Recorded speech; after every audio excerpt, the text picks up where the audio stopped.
मीरपुर नाम के शहर में तेजस अपनी पत्नी नीरू के साथ रहता था। पति पत्नी दोनों ही नौकरी करते थे। एक दिन तेजस गांव अपनी माँ के पास फोन करता है। हेलो, प्रणाम माँ। जीते रहो माँ, तुम दादी बनने वाली हो हैं? अरे वाह, ठीक है बेटा, मैं कल ही आती हूँ। जब माँ जी शहर पहुंची तो बेटे बहू ने बहुत अच्छे से स्वागत किया। लीजिए माँ जी, चाय। अरे गर्मा गर्म पकोड़े ले आओ माँ के लिए।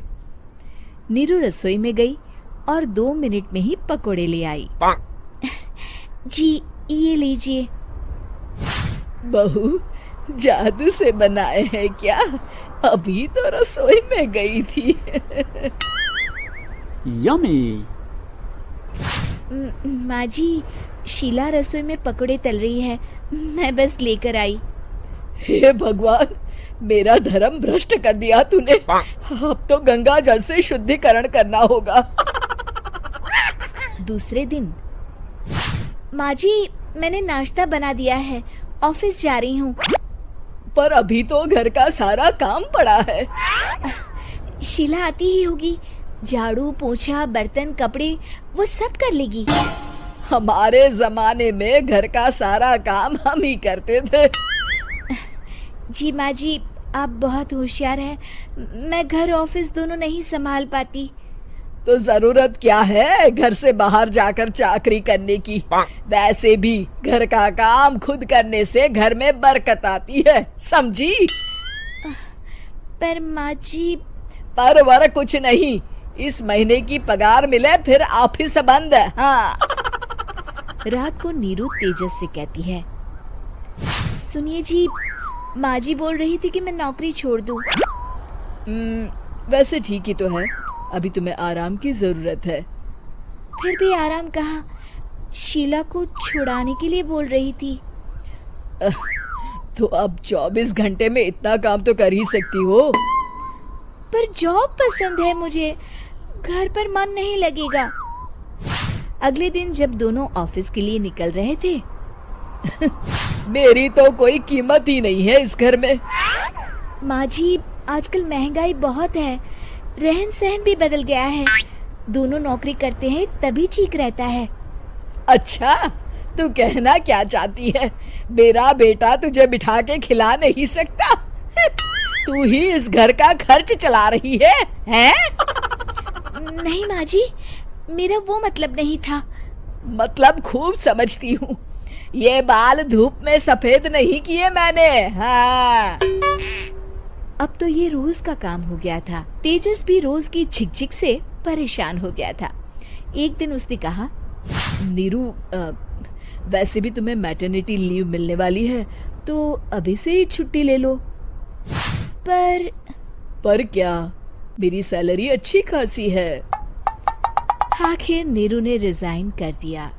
जब बच्चा हुआ तो घर में सब बहुत खुश हुए। कुछ दिनों बाद तेजस फाइल देख रहा था। क्या हुआ तेजस, कुछ परेशान लग रहे हो? हाँ, वो हमारी जितनी सेविंग्स थी वो तो हॉस्पिटल में और छठी के फंक्शन में खत्म हो गई है नीरू। और अभी वैसे मंदी चल रही है तो मैं बोल रही थी कल मुन्ना को हेपेटाइटिस का टीका लगवाना है। नीरू, क्या पोस्टपोन नहीं कर सकते? नहीं जी, बिल्कुल नहीं। अब तेजस को समझ में आ रहा था कि उससे गलती हुई है। पैसों की कमी का असर घर के माहौल पर भी पड़ रहा था।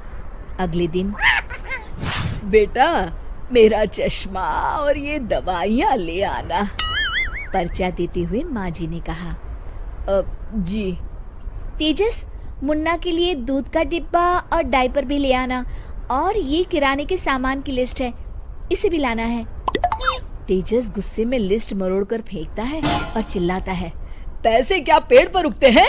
ये ले आना, वो ले आना। अरे पर ये जरूरत का सामान ही है। वो गुस्से में बिना कुछ कहे ऑफिस चला गया। अरे लंच तो ले जाइए। नीरू दौड़कर डिब्बा पकड़ाती है। एक दिन खाना खाने के बाद, नीरू, अब तो मुन्ना कुछ बड़ा हो गया, तो अब तुम वापस ज्वाइन कर लो ना जॉब। पर इस रिसेशन में जॉब मिलना बहुत मुश्किल है। ट्राई तो करो। फिर मुन्ना, माँ जी है ना, और एक फुल टाइम मेड भी लगा लेंगे। पर माँ जी, उन्हें तो पसंद नहीं। तभी माँ जी वहाँ आ जाती है और प्यार से नीरू के सर पर हाथ फेरते हुए बोलती है, अब मेरी समझ में आ गया बहू, पहले के और अब के समय में अंतर है। तुम काम शुरू करो, मुन्ना की जिम्मेदारी मेरी। मेरी प्यारी माँ जी। ये कहकर नीरू उनके गले लग गई। शिक्षा, परिवर्तन संसार का नियम है, हमें भी समय के साथ चलना चाहिए। उम्मीद है कि आपको हमारी ये कहानी पसंद आई होगी। कृपया हमारे चैनल को सब्सक्राइब करें और सभी अपडेट्स के लिए बेल आइकन जरूर क्लिक करें। और हाँ, वीडियो लाइक और शेयर करना मत भूलिएगा। Bye bye.